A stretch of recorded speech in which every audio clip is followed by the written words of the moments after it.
નમસ્કાર દોસ્તો, હું MISTC રોહિતભાઈ ઠાકોર. આજે દસકોઈ તાલુકાના લાલપુર ગામની અંદર આપણા એક ખેડૂત મિત્રના મારા કાકા એવા સુરેશભાઈ પટેલ સાહેબ ATC લીડર, જેમને પોતાના ખેતરની અંદર ખાલી અખતરા માટે કપાસની અંદર ભૂવસ્ત્ર વાપર્યું હતું. તો આપણે એમના મોઢે જ સાંભળીએ કે એમને ભૂવસ્ત્ર વાપરવાથી શું રિઝલ્ટ મળ્યું. નમસ્કાર મિત્રો, મારા કપાસમાં અત્યાર સુધીમાં કોઈ કેમિકલવાળી વસ્તુ નાખેલ નથી. એમાં તમે ફૂટ જુઓ કે એનો ગ્રો જુઓ.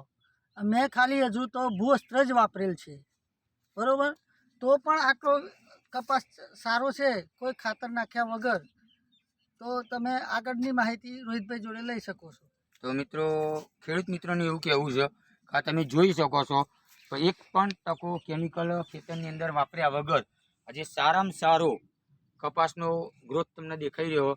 તો આ બંને ખેતર ઓર્ગેનિક કપાસ, અને એની ઉપર એમનું કહેવું એવું છે કે ભરચક જીંડવા લાગેલા, અને મેક્સિમમ અંદાજિત આપણે ગણતરી કરીએ તો 45 થી 50 જીંડવાની સંખ્યા છે. હા, હશે. તો 45 થી 50 જીંડવા આજે શરૂઆતની અંદર બેઠા છે, અને હજુ કપાસનો વિકાસ ચાલુ છે.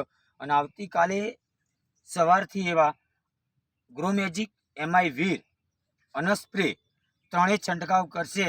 એના પછીની આ કપાસની રોનક કંઈ અલગ દેખાશે. તો દરેક ખેડૂત મિત્રોએ પેસ્ટિસાઇડમાંથી બહાર નીકળી અને ઓર્ગેનિક ખેતી તરફ વળે અને ઉત્પાદન પણ સારું લે અને સારામાં સારા રિઝલ્ટ લે. Wish you all the best. જય હિન્દ, જય લાઈફસ્ટાઈલ. આવું ઓકે પેલા